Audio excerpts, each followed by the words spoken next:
अनुमान, यानी जो फैक्ट और अज्यूम जो हम करते हैं उन दोनों के बीच तथ्यों के स्रोत दो प्रकार के होते हैं। यानी जो भी ऐतिहासिक तथ्य होते हैं उसके जो स्रोत होते हैं वो दो प्रकार के देखने को मिलते हैं। एक होता है प्राथमिक स्रोत जिसे हम प्राइमरी सोर्स कहते हैं, एक होता है द्वितीयक स्रोत जिसे हम सेकेंडरी सोर्स कहते हैं। सबसे पहले बात करें प्राथमिक स्रोत की, सूचक अनुमान हो गया, तुलनात्मक अनुमान हो गया, संभाव्य अनुमान हो गया, सांस्कृतिक अनुमान हो गया और कारणात्मक अनुमान और कार्यपूरक अनुमान। तो स्वागत है आप सभी का एसवेल ऑल अपडेट यूट्यूब चैनल पर। तो फ्रेंड्स, आज की जो हमारी वीडियो होने वाली है उसके अंदर हम यूनिट सेकंड का पार्ट सेकंड देखने वाले हैं, यानी यूनिट सेकंड जो आपका फंडामेंटल ऑफ हिस्टोरिकल मैथोलॉजी है, इस बुक का जो यूनिट सेकंड है उसका पार्ट सेकंड आज की वीडियो के अंदर हम कवर करने वाले हैं। एंड आज की वीडियो के अंदर हम पूरे टॉपिक को, यूनिट सेकंड को पूरी तरीके से, उसका जो पार्ट सेकंड है उसको पूरी तरीके से ख़त्म कर देंगे। एंड वीडियो में आगे बढ़ने से पहले फ्रेंड्स आपको एक ही बात बोलना चाहूँगा कि अगर आपको चैप्टर्स को अच्छे से समझना है तो प्लीज़ वीडियो को एंड तक वॉच कीजिएगा ताकि आपको सारे कॉन्सेप्ट अच्छे से क्लियर हो जाए। एंड अगर आपका किसी भी तरीके का डाउट है तो आप हमें कमेंट बॉक्स में कमेंट करके ज़रूर पूछ सकते हैं। अगर आप चैनल पर नए आए तो प्लीज़ चैनल को सब्सक्राइब कर देना और इस वीडियो को अपने किसी 5 दोस्तों तक शेयर जरूर कर दीजिएगा। तो आइए वीडियो को स्टार्ट करते हैं। इस वीडियो को सबसे पहले मैं इसके चैप्टर के नाम की बात करूँ तो ये ऐतिहासिक अनुसंधान में मुद्दे और समस्या के अंतर्गत हम तथ्य, अनुमान तथा स्पष्टीकरण एवं ऐतिहासिक अनुसंधान के बारे में हम पढ़ेंगे। यानी ये फंडामेंटल ऑफ हिस्टोरिकल मैथोलॉजी का जो यूनिट सेकंड है उसका पार्ट सेकंड जो है हम आज की वीडियो में कवर कर रहे हैं। तो सबसे पहले हम इसके इंट्रोडक्शन से स्टार्ट करें। तो इसके इंट्रोडक्शन की अगर हम बात करें तो ये ऐतिहासिक अनुसंधान, हिस्टोरिकल रिसर्च मानव सभ्यता की विकास यात्रा, सामाजिक संरचना, संस्कृति परिवर्तन तथा राजनीतिक घटनाओं के क्रमबद्ध अध्ययन का माध्यम है। यानी ऐतिहासिक अनुसंधान का बेसिक जो मतलब होता है वो होता है हिस्टोरिकल रिसर्च, यानी किसी भी हिस्टोरिकल मूवमेंट या किसी भी सभ्यता की जो है रिसर्च करना, उस सभ्यता से रिलेटेड जितने भी कॉन्सेप्ट हैं उनको समझना, किस तरीके की उस समय लिपियाँ थी, कैसे लोग अपने जीवन का निर्वाह करते थे, किस तरीके के वस्त्रों का जो है वो मतलब किस तरीके के क्लोथ्स, कपड़ों को वो पहनते थे, कहाँ पे किस तरीके से वो ट्रेड करते थे, उनका खाना पीना कैसे था, इन सारी स्ट्रक्चर्स को समझना ही जो है हमारा हिस्टोरिकल रिसर्च कहलाता है। यह न केवल अतीत की घटनाओं को समझने में सहायक होता है बल्कि वर्तमान की परिस्थितियों के विश्लेषण और भविष्य की दिशा निर्धारण में भी महत्वपूर्ण भूमिका निभाता है। यानी हिस्टोरिकल रिसर्च क्या करता है, जो भी हमारी वर्तमान परिस्थितियां होती है उसके विश्लेषण और भविष्य की दिशा को भी निर्धारण करने में काफ़ी महत्वपूर्ण भूमिका जो है वो निभाता है। ऐतिहासिक अनुसंधान करते समय अनेक मुद्दे और समस्याएं आती हैं, जैसे तथ्य यानी फैक्ट, प्रामाणिकता, अनुमान की भूमिका और स्पष्टीकरण की विविधता। यानी जब हम कोई भी हिस्टोरिकल रिसर्च करते हैं किसी भी हिस्टोरिकल प्लेस पर या किसी भी हिस्टोरिकल जगह पर, तो वहाँ पर हमें कुछ जो एविडेंस मिलते हैं, कुछ जो फैक्ट्स मिलते हैं, कुछ जो एविडेंस वहाँ से हमें प्राप्त होते हैं, उसमें कभी कभी क्या होता है, बहुत सारे मतलब कुछ मिस्टेक्स भी हो जाते हैं, या जो भी एविडेंस हमें मिला या जो भी उस एविडेंस के बारे में हम सोच रहे हैं, जो फैक्ट निकाल रहे हैं, तो वो कभी कभी रॉन्ग भी साबित हो जाता है, कभी कभी गलत भी साबित हो जाता है। इतिहासकार को अक्सर अपूर्ण और पक्षपाती या विरोधाभासी स्रोतों के आधार पर निष्कर्ष निकालना पड़ता है। यानी इससे क्या होता है कि कभी कभी जो है निष्कर्ष निकालने में जो है हमें कंक्लूजन करने में काफ़ी ज़्यादा समस्याओं का सामना करना पड़ता है। इसके अतिरिक्त अतीत की घटनाओं को वर्तमान दृष्टिकोण से देखना और उनकी व्याख्या करना एक चुनौतीपूर्ण कार्य है। इस शोध प्रक्रिया में यह आवश्यक होता है कि तथ्यात्मक जानकारी और अनुमान के बीच संतुलन बनाकर निष्पक्ष व्याख्या की जाए। और इतिहास केवल घटनाओं का संग्रह नहीं है बल्कि उन घटनाओं के कारण और प्रभाव की भी खोज करता है। इसलिए ऐतिहासिक अनुसंधान में वैज्ञानिक दृष्टिकोण, आलोचनात्मक विश्लेषण तथा तार्किक अत्यंत आवश्यक हो जाता है। यानी जब भी हम कोई भी हिस्टोरिकल रिसर्च करते हैं तो उसमें हमें उसके वैज्ञानिक दृष्टिकोण, उसकी आलोचना, उसकी विशेषता क्या है, और उस घटना जहाँ पे भी ये सारी घटना घटित हुई है उसके आसपास के जितने भी प्लेसेस हैं उनकी भी हमें काफ़ी जो है बारीकी से निगरानी करनी पड़ती है, और जितने भी उससे रिलेटेड फैक्ट है उनका भी जो है स्टडी करना पड़ता है। देन उसके बाद जाके हम किसी भी कंक्लूजन तक पहुंचते हैं। तो यही पूरा हमारा एक हिस्टोरिकल रिसर्च या ऐतिहासिक अनुसंधान कहलाता है। अब हम बात करेंगे इसमें जो मेन हमारे जो पॉइंट्स है, जैसे कि तथ्य। सबसे पहले हम तथ्य को कवर करेंगे। तथ्य की परिभाषा की बात करें तो तथ्य वस्तुनिष्ठ यानी ऑब्जेक्टिव जानकारियां होती हैं जो प्रमाणों यानी एविडेंस पर आधारित होती है। यानी तथ्य फैक्ट वो चीज़ होती है जो एविडेंस पर काम करती है, ऑब्जेक्टिव से रिलेटेड होती है, जिन्हें जो है जांचा या परखा जा सकता है। ऐतिहासिक तथ्य अतीत में घटित घटनाओं, व्यक्तियों, तिथियों, स्थल या दस्तावेज से संबंधित होता है। यानी जो भी फैक्ट हमें मिले हैं किसी भी ऐतिहासिक मूवमेंट पे या किसी भी जगह पर जहाँ पर हम हिस्टोरिकल रिसर्च करने जा रहे हैं, तो ये हमें जो है वहाँ की सभी घटनाओं, व्यक्तियों, तिथि तथा वहाँ के स्थलों को समझने में काफ़ी ज़्यादा जो है महत्वपूर्ण साबित होता है और काफ़ी ज़्यादा हेल्प करता है। तो तथ्य बेसिकली वही होता है जो एविडेंस वहाँ पर मिले हैं, जो वहाँ पर ऑब्जेक्टिव मिले हैं, उसके फैक्ट, उसी को ही हम जो है तथ्य या फैक्ट कहते हैं। उदाहरण के तौर पर अगर मैं आपको बताऊं तो तथ्य बेसिकली आप उनको कह सकते हैं जैसे 1857 में भारत में पहला स्वतंत्रता संग्राम हुआ, जो कि इससे भी रिलेटेड काफ़ी ज़्यादा जो है हमें फैक्ट जानने को मिलते हैं, काफ़ी ज़्यादा स्टोरियाज देखने को मिलती है, कितने कितने जो है 1857 के विद्रोह में क्या क्या हुआ था, किस कारण से हुआ था। तो ये सारी चीज़ें जो हमें जानने को मिलती है, तो बेसिकली एक सोर्स है, एक तथ्य है, एक फैक्ट है जिसके बिहाफ पे हम ये सारी चीज़ों को जानते हैं। महात्मा गांधी ने 1930 में दांडी यात्रा करी, तो इसके पीछे भी तो कोई बुक्स थी, कुछ हिस्टोरिकल मूवमेंट्स हुए जिनको जो हिस्ट्री में रिसर्च करते हैं उनके द्वारा जो है, रिसर्चर के द्वारा ये सारे कॉन्सेप्ट को लिखा गया। अशोक मौर्य सम्राट थे और उनके अभिलेख जो है वो ब्राह्मणी लिपि में लिखे गए। तो जब अशोक के बारे में, उनके फैक्ट के बारे में जो है उस समय खोजा गया, मौर्य साम्राज्य की जो पूरा साम्राज्य था उसके बारे में जब सारी जानकारियां निकाली गई, तब जाके हमें पता चला ना कि भाई अशोक जो है वो मौर्य सम्राट थे और उनके जो भी अभिलेख थे या जो भी शिलालेख हमें मिले उन उसमें जो जिस लिपि का प्रयोग किया गया तो ब्राह्मणी लिपि थी। तो ये जब हम किसी भी फैक्ट को ढूंढते हैं, तथ्य को ढूंढते हैं या जब हिस्टोरिकल रिसर्च करते हैं, तभी जाके हमें ये सारी जानकारियाँ मिलती है कि भाई यहाँ पे ये जो बुक्स मिली है या जो भी एविडेंस वहाँ पे मिली है वो किसने लिखी है, किस भाषा में लिखी है और किसके बारे में जो है ये लिखा गया है। तो ये सारी जानकारियाँ हमें तभी प्राप्त होती है। इसमें हमें कुछ स्रोतों की भी आवश्यकता होती है। जैसे पहले बात करें प्राथमिक स्रोत की, तो जो भी प्राथमिक स्रोत होते हैं वो हमारे अभिलेख हो सकते हैं, दस्तावेज हो सकते हैं, प्रत्यदर्शियों के विवरण या पुरातात्विक साक्ष्य आदि जो है ये सब हमारे प्राथमिक स्रोत के अंदर आते हैं। या जो हमारे प्राइमरी सोर्सेज होते हैं वो हमारे अभिलेख, एविडेंस, दस्तावेज, जितने भी किसी लोगों के द्वारा वहाँ पे विवरण दिया गया है, ये सारे हमारे प्राइमरी सोर्स के अंदर आते हैं। जब भी हम किसी भी हिस्टोरिकल रिसर्च को करते हैं तो ये हमारा प्राथमिक स्रोत कहलाता है। सेकेंडरी सोर्स की बात करें तो जिसमें इतिहासकारों की किताबें, यानी जो उससे पहले किसी इतिहासकार ने किसी जगह पे अगर कोई रिसर्च करी तो उसने उस जगह पे रिसर्च करने के बाद किन किन बातों को अपनी किताबों में जो है लिखा, उसको भी हम देखते हैं। वो भी हमारे लिए काफ़ी एक अच्छा सोर्स माना जाता है। विश्लेषणात्मक लेख आदि भी जो है उसके ऊपर जो उस साइट के ऊपर जो भी लेख लिखी गई, जो भी रिपोर्ट रेडी करी गई, उन सबको भी हम अध्ययन करके ही किसी भी फैक्ट तक या किसी भी सोर्स तक जो है जाते हैं, किसी भी कंक्लूजन तक जाते हैं। तो ये प्राथमिक और द्वितीयक स्रोत जो होता है वो काफ़ी ज़्यादा हेल्पफुल होता है। इनमें जो है कभी कभी जब हम कोई भी हिस्टोरिकल रिसर्च करते हैं तो इतनी आसानी से कोई भी हिस्टोरिकल रिसर्च नहीं होती, उसके पीछे कई ज़्यादा चुनौतियों का भी हमें सामना करना पड़ता है। जैसे कई बार क्या होता है, तथ्य जो है वो अधूरे मिलते हैं या जो है वो विकृत होते हैं या किसी एक पक्ष के बारे में हो सकता है, जिसमें इतिहासकार को सत्य तक पहुंचने में काफ़ी ज़्यादा कठिनाइयों का भी सामना करना पड़ता है। यानी जो भी तथ्य मिलते हैं, जो भी एविडेंस मिलते हैं, तो वो ऐसा हो सकता है कि भाई वो किसी एक ही बंदे के बारे में ज़्यादा जो है बढ़ा चढ़ा कर उसमें बातें की गई हो, या इसमें ऐसा भी हो सकता है कि जितने भी कॉन्सेप्ट इसमें बताए गए हो वो मतलब इतिहासकार जो भी उसकी रिसर्च कर रहा है उसको एक कंक्लूजन पॉइंट तक ना ले जाए। काफ़ी ज़्यादा जो मतलब ये हो जाता है कि कहीं कहीं पर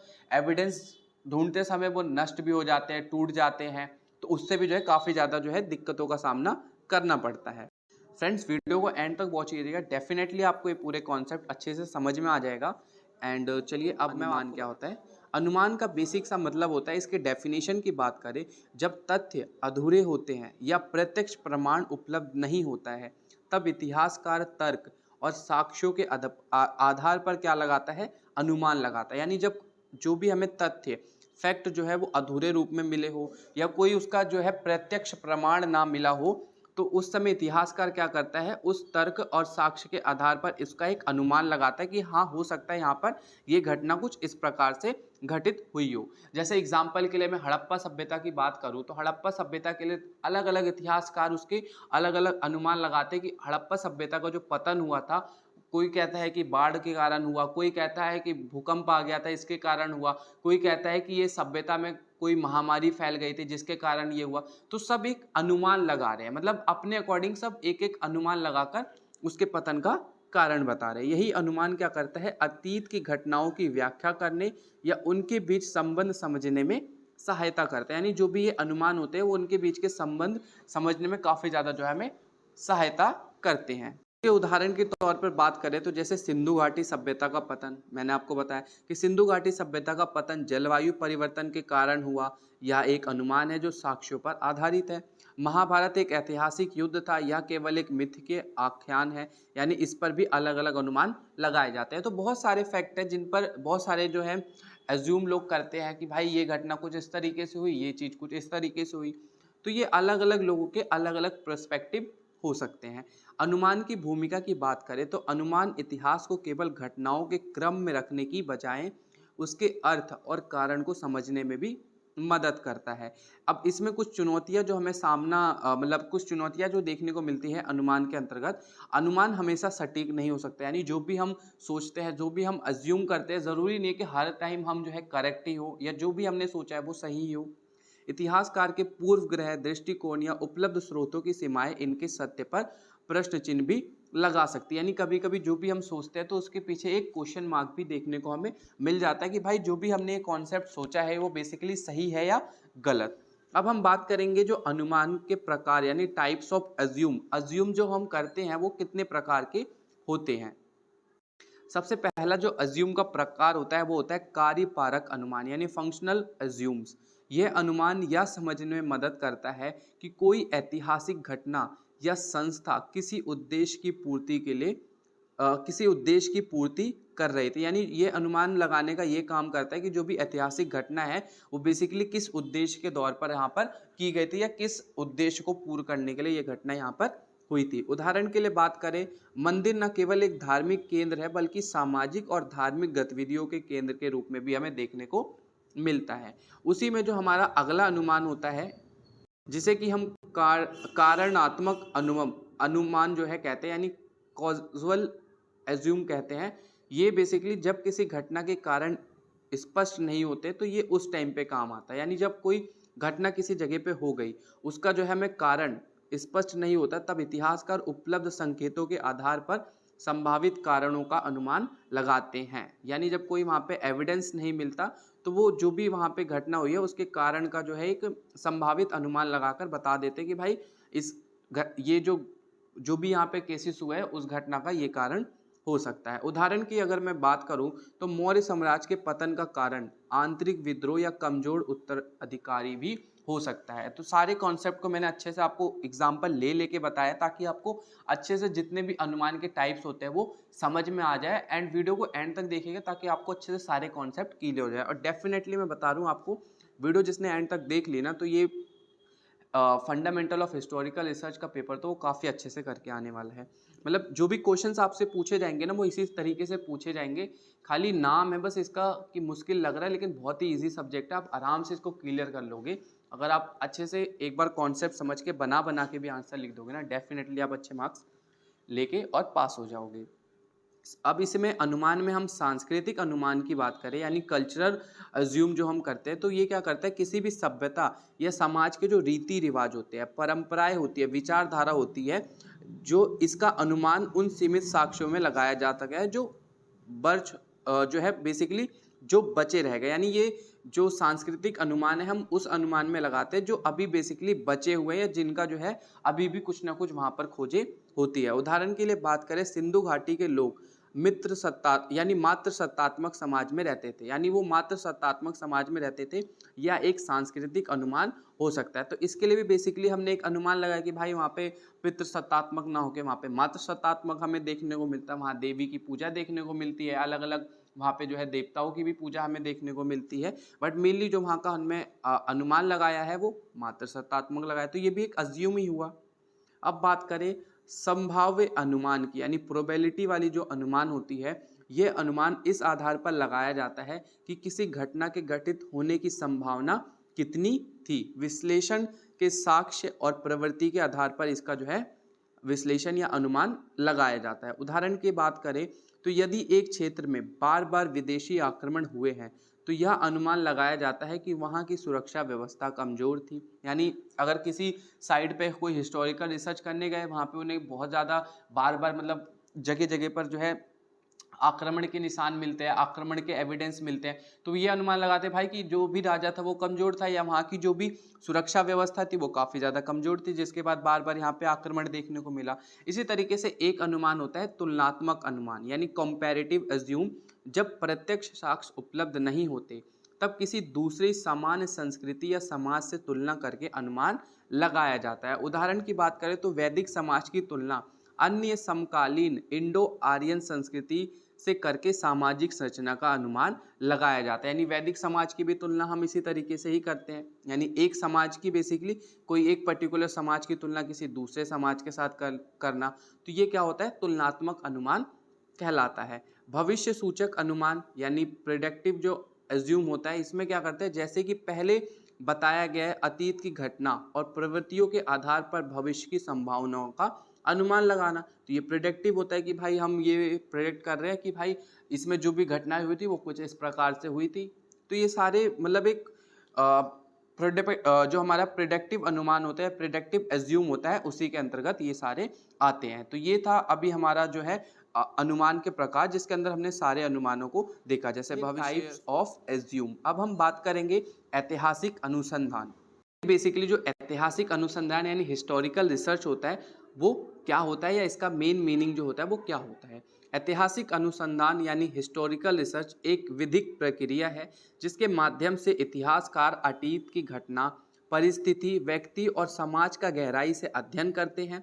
यानी जो हिस्टोरिकल रिसर्च होता है यह एक ऐसा माध्यम होता है जिसके द्वारा जो इतिहासकार होते हैं, जो इतिहास के रिसर्च करते हैं, वो क्या करते हैं, सभी घटनाओं, सभी परिस्थिति, व्यक्ति और समाज की जो है गहराई से जांच करते हैं और फिर जाके जो है वो इस उद्देश्य को केवल यह जानना नहीं हो, मतलब वो उनका उद्देश्य केवल यह जानना नहीं होता कि बेसिकली घटना जो है वो क्या हुई, मतलब क्यों हुई, बल्कि यह समझना होता है कि जो घटना हुई थी वो क्यों हुई। मतलब वो बेसिकली ये समझते हैं कि जो भी घटना हुई वो क्यों हुई, इसके लिए वो ज़्यादा बेसिकली मेन फोकस वो इसी बात पे करते हैं और उसका प्रभाव क्या पड़ा। यानी जैसे कोई भी हिस्टोरिकल रिसर्च अगर किसी भी तरीके का कोई भी साइट जाकर अगर वो सर्च करता है, उस पर रिसर्च करता है, तो उसका मेन फोकस जो होता है वो इस पे होता है कि जो घटना हुई वो क्यों हुई और उस घटना का प्रभाव क्या पड़ा वहाँ के लोगों पर। अब बात करेंगे ऐतिहासिक अनुसंधान की परिभाषा। तो इसकी परिभाषा में आप ये बता सकते हैं कि जो ऐतिहासिक अनुसंधान होता है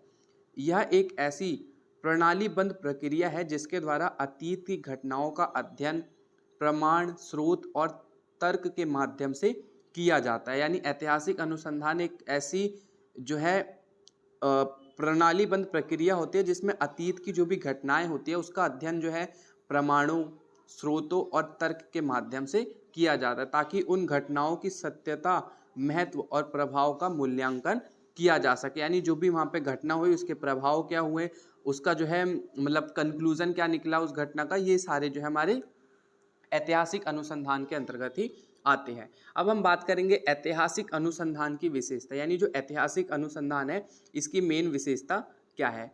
तो ऐतिहासिक अनुसंधान की जो विशेषता होती है वो होती है स्रोत आधारित, यानी यह प्राथमिक यानी प्राइमरी और द्वितीयक यानी सेकेंडरी स्रोत पर आधारित होती है। दूसरा आप बता सकते हैं कि तथ्य और विश्लेषण का संयोजन होता है, यानी इसमें केवल तथ्य नहीं होता बल्कि उनका विश्लेषण और व्याख्या भी की जाती है। तार्किक और आलोचनात्मक दृष्टिकोण भी हमें देखने को मिलता है जिसमें शोधकर्ता को निष्पक्ष और वैज्ञानिक सोच के साथ जो है तथ्यों की जांच करनी भी होती है। यानी जितने भी तार्किक और आलोचनात्मक दृष्टिकोण होते हैं वो क्या करते हैं, जो भी शोधकर्ता होते हैं वो निष्पक्षता से जो है वहाँ पे करते हैं, सभी वैज्ञानिक तर्क जो है वहाँ पर निकालते हैं और सभी फैक्ट के अच्छे से वहाँ पर जांच करते हैं। काल और संदर्भ का भी काफ़ी ज़्यादा महत्व होता है, यानी हर घटना को उसके समय, स्थान और सामाजिक सांस्कृतिक संदर्भ में भी समझना आवश्यक हो जाता है। अब बात करेंगे जो ऐतिहासिक अनुसंधान होता है उसके लाभ क्या होते हैं।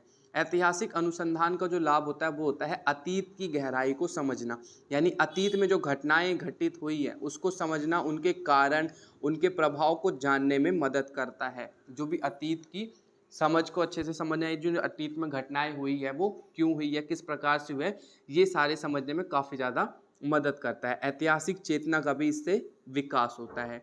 इसके बाद बात करें इसके सेकंड पॉइंट में, आप ये बता सकते हैं कि वर्तमान की समस्याओं को समझने में सहायक होता है। यानी जो भी सामाजिक, राजनीतिक व सांस्कृतिक समस्या की जड़ें हैं अतीत में ही होती है। वर्तमान की व्याख्या इससे क्या हो जाती है, आसान हो जाती है। यानी अतीत में कोई घटना घटी है तो इससे वर्तमान में समझना काफ़ी ज़्यादा आसान हो जाता है। अब बात करेंगे भविष्य की दिशा निर्धारित करता है। यानी जो है इतिहास से सीख लेकर भविष्य की योजनाएं जो है बनाई जा सकती है, जिससे संभावित गलतियों से बचा जा सकता है। संस्कृत और राष्ट्रीय पहचान को भी मजबूती मिलती है। यानी हमारी जो परंपरा है, हमारी जो विचारधारा है, हमारा जो गौरव है, इससे उसका बोध होता है और सामाजिक एकता और राष्ट्रीयता की भावना भी बढ़ती है जब हम किसी भी तरीके का ऐतिहासिक रिसर्च या हिस्टोरिकल रिसर्च जो है वो करते हैं।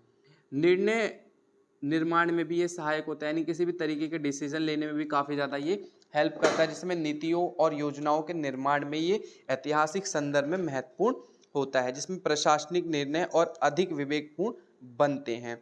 आलोचनात्मक सोच और तर्क शक्ति का भी इससे विकास होता है। यानी स्रोतों की जांच, तुलना और विश्लेषण की आदत जो है इससे विकसित हो जाती है, जिससे विवेकशील और प्रश्नवाचक दृष्टिकोण भी विकसित होता है। शिक्षा और ज्ञान के क्षेत्र में इससे काफ़ी ज़्यादा योगदान देखने को मिलता है। यानी जो शिक्षक, छात्र और शोधकर्ताओं के लिए ये नई जानकारी का एक स्रोत और ज्ञान के विस्तार में सहायक होता है।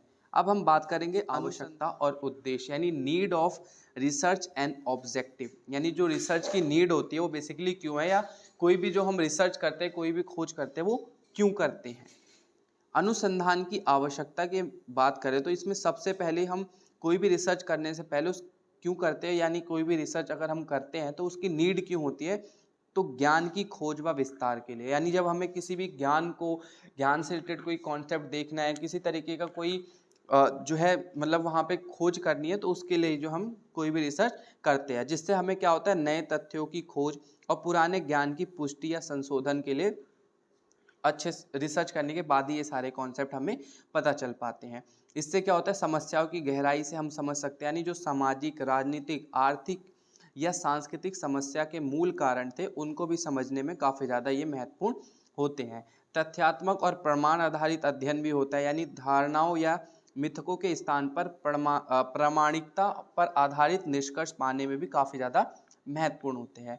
वर्तमान और भविष्य को दिशा देने के लिए भी हम इसकी खोज करते हैं। यानी इतिहास से सीख लेकर नीतियां बनाना, योजना और कार्यवाही तय करने में भी काफ़ी ज़्यादा हेल्प हमें देखने को मिलती है। शिक्षा, समाज और नीति निर्माण में भी इसका योगदान देखने को मिलता है, जिसमें अनुसंधान शिक्षावादी, प्रशासक व नीति निर्माताओं के लिए आधार प्रदान करता है। अनुसंधान के उद्देश्य, यानी अब ऑब्जेक्टिव ऑफ रिसर्च की बात करें तो रिसर्च का जो ऑब्जेक्टिव होता है वो होता है सत्य की खोज, यानी सर्च ऑफ ट्रूथ। अतीत की घटना की वास्तविकता को जानना और समझने के लिए भी काफ़ी ज़्यादा ज़रूरी होता है। तथ्य का संग्रह और विश्लेषण, यानी स्रोत के आधार पर प्रामाणिक जानकारी जुटाना और उसका आलोचनात्मक विश्लेषण करना भी काफ़ी ज़्यादा महत्वपूर्ण हो जाता है। अब बात करेंगे इसके कारण, परिणाम की और संबंध की पहचान की।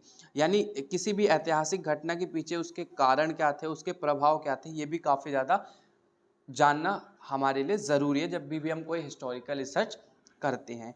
ज्ञान को व्यवस्थित करना, यानी इससे क्या होता है कि बिखरी हुई जो ऐतिहासिक जानकारियाँ होती है उसको हम एक क्रमबद्ध और वैज्ञानिक रूप से प्रस्तुत कर सकते हैं, जिसमें नई व्याख्या प्रस्तुत करना, यानी पूर्ववर्ती निष्कर्ष की पुनः समीक्षा कर नई दृष्टिकोण और व्याख्या को सामने लाने में भी हमारी ये मदद करता है। पूर्व ग्रह से मुक्ति, यानी इतिहास को निष्पक्ष, वैज्ञानिक और तर्क संगत दृष्टिकोण से देखने का भी प्रयास हम करते हैं।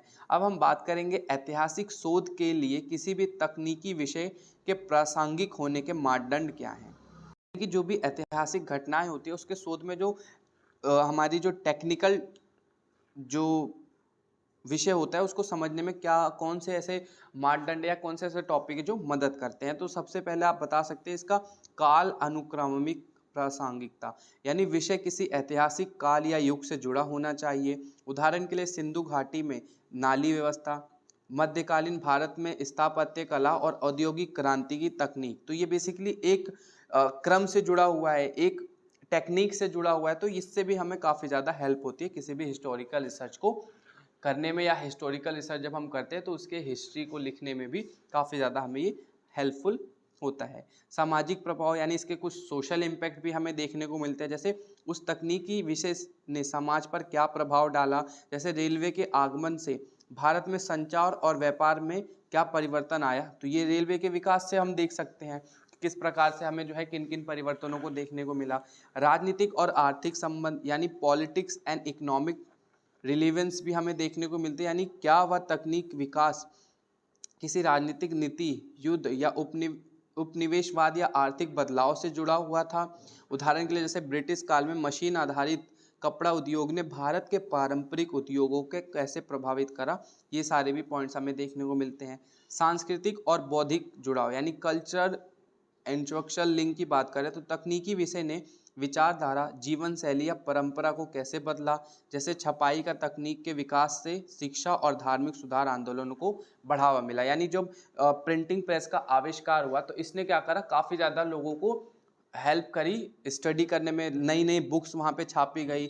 एक जगह से दूसरी जगह अब क्या होता था, कोई भी बुक्स को, किसी भी नॉलेज को कोई भी पढ़ सकता था, क्योंकि अब जो है प्रिंटिंग प्रेस के होने की वजह से कोई भी बुक लोगों तक आसानी से उपलब्ध थी। स्रोतों की उपलब्धता की बात करें तो क्या उस तकनीक विषय से संबंधित प्रामाणिक ऐतिहासिक स्रोत मौजूद है, यानी जो भी हम बात कर रहे हैं, जो भी तकनीक की बात कर रहे हैं इसके अंतर्गत, तो उससे रिलेटेड जो भी स्रोत हैं वो अभी भी अवेलेबल है या नहीं। जैसे अभिलेख हो गए, पुस्तक हो गए, रिपोर्ट हो गए, पुरातात्विक साक्ष्य आदि भी हमें देखने को मिलते हैं इसी के अंदर। यानी जो भी हम तथ्य जो है बता रहे हैं उससे रिलेटेड जो स्रोत हैं वो अभी अवेलेबल हैं या नहीं है, ये सारे भी जानना हमारे लिए काफ़ी ज़्यादा जरूरी है। परिवर्तन और विकास के दृष्टिकोण की बात करें तो क्या उस विषय, तकनीक या परिवर्तन या विकास की ऐतिहासिक धारा को दर्शाता है, या जैसे कृषि उपकरण का विकास, युद्ध की तकनीकों में बदलाव, तो ये सारे भी इस तरीके से ही हमारे विचारों को बताता है। उसी के बात करें अंतर विषय दृष्टिकोण की संभावना, यानी क्या इतिहास, विज्ञान या समाजशास्त्र, भूगोल जैसे अन्य विषयों के साथ जोड़कर इसका अध्ययन किया जा सकता है या नहीं। ऐतिहासिक अनुसंधान में अनुसंधान design, research design in historical research, यानी जो भी हिस्टोरिकल रिसर्च होता है तो उसमें किस तरीके से बेसिकली डिज़ाइन किया जाता है, किस तरीके से उसमें रिसर्च किया जाता है, उसको देखेंगे।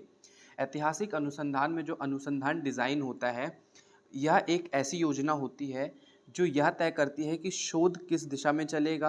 यानी ये बेसिकली इसके अंतर्गत हम ये देखते हैं कि जो भी हम रिसर्च करेंगे वो किस डायरेक्शन में होगा, कौन से स्रोतों का उपयोग होगा, किन विधियों से जानकारियां इकट्ठा की जाएंगी और विश्लेषित की जाएंगी, और जो भी शोध होगा उसकी जो भी विश्वसनीयता होगी उसको कैसे सुनिश्चित किया जाएगा। यानी जो हमारा ऐतिहासिक अनुसंधान में जो अनुसंधान डिज़ाइन होता है उसके अंदर हम बेसिकली ये देखते हैं जो भी हम हिस्टोरिकल रिसर्च कर रहे हैं उसको किस तरीके से डिज़ाइन करेंगे, किसमें मतलब उन जगहों पर हम किन किन चीज़ों की खोज करेंगे, यही सारी पद्धतियों को जो है हम इसके अंदर देखेंगे। सबसे पहले बात करते हैं हम कि जो भी ऐतिहासिक खोज करते हैं, हिस्टोरिकल रिसर्च करते हैं, सबसे पहले हम उसमें क्या करते हैं, एक विषय का चयन करते हैं, यानी सिलेक्शन ऑफ टॉपिक, जिसमें शोध की जो शुरुआत होती है वो उपयुक्त और शोध युग ऐतिहासिक विषय से चुनने से होती है।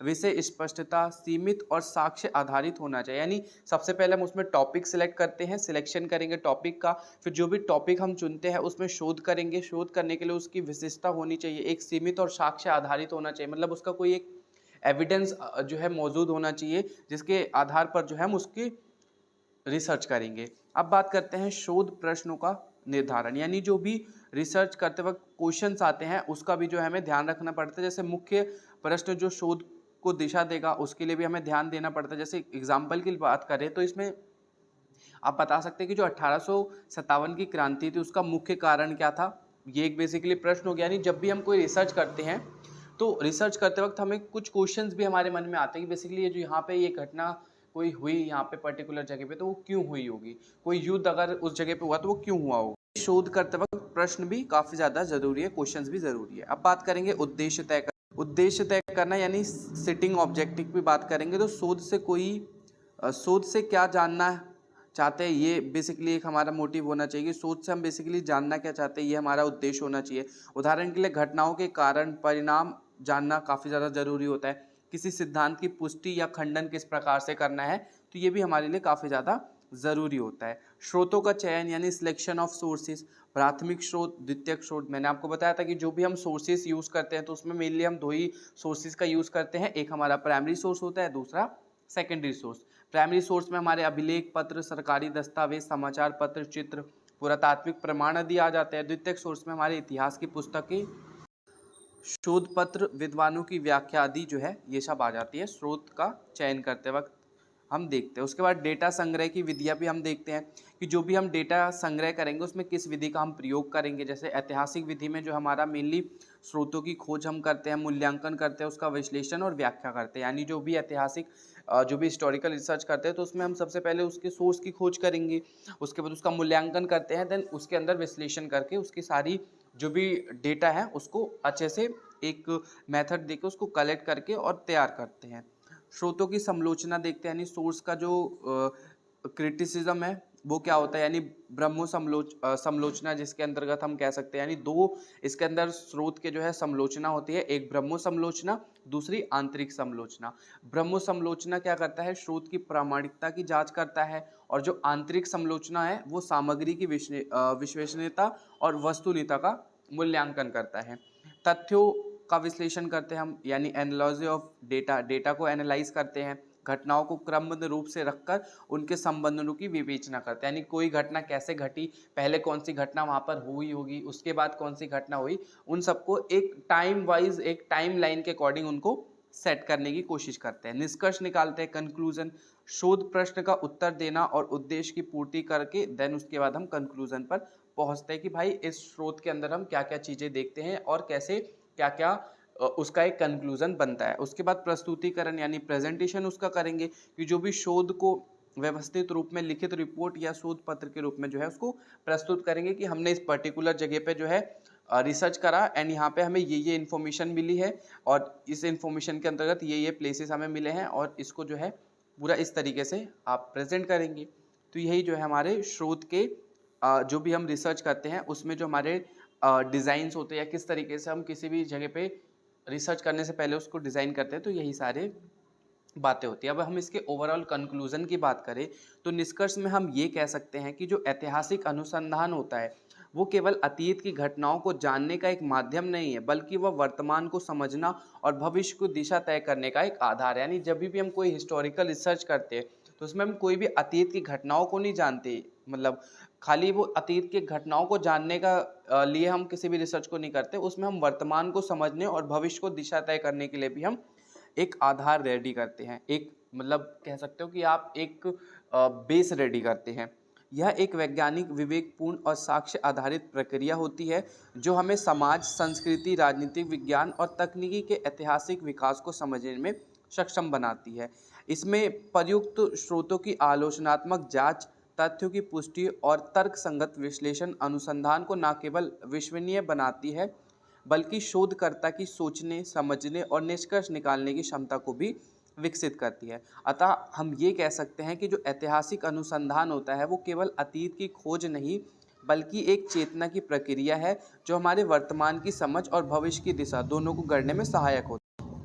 यानी कि ओवरऑल हम ये कह सकते हैं कि जब भी हम कोई भी हिस्टोरिकल रिसर्च करते हैं तो वो काफ़ी जो है हमारे आने वाले भविष्य में भी काफ़ी ज़्यादा काम आता है। उसमें जो समाज, संस्कृति, राजनीतिक विज्ञान और विभिन्न तकनीकों का भी जो हमें जानने को मिलता है कि उस समय किस किस तकनीकों का प्रयोग किया गया था उस समय के जीवन निर्वाह के लिए। इसी तरीके से हम जो भी ऐतिहासिक अनुसंधान होता है वो क्या करता है, अतीत की खोज नहीं बल्कि वह एक चेतना की प्रक्रिया जो हमारे वर्तमान की समझ को भी विकसित करता है और भविष्य को भी दिशा देने में हमारी सहायता करता है। तो फ्रेंड्स ये थी हमारी आज की वीडियो जिसके अंदर हमने fundamental of historical research methodology का यूनिट 2 डिस्कस करा। एंड वीडियो अगर आपको अच्छी लगी तो वीडियो को लाइक कर देना एंड अगर आप चैनल पे नए हैं तो प्लीज़ चैनल को सब्सक्राइब करके इस वीडियो को अपने किसी 5 दोस्तों तक शेयर जरूर कर दीजिएगा। अगर आपका किसी भी तरीके का डाउट है तो आप हमें कमेंट बॉक्स में कमेंट करके पूछ सकते हैं एंड अगर किसी भी तरीके का आपका सजेशन है तो please put your comment on comment box. तो मिलते हैं आपसे अपनी अगली वीडियो में। Thanks for watching and meet you on next video.